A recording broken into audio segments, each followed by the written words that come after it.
Сәлем достар, Ясина влог каналына қош келдіңіздер. Мектептен бір апта демалысқа шықтым. Демалысты ұйқымды әбден қандырып, демалыстың алғашқы күнін кафеде өткіздім. Хадия сіңілімнің туған күні болды. Одан анам күнде дәмді тағамдар пісірді. Бір мезгіл сабақты да естен шығарған жоқпын. 1 минутқа оқып, диктант жазып, есептер шығардым. Мен түрлі суреттер саламын. Сурет салған маған ұнайды.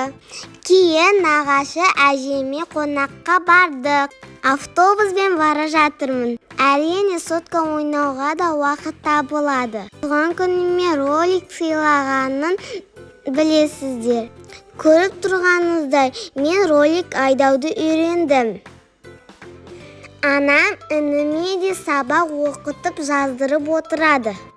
Осымен влогым аяқталды. Пока-пока.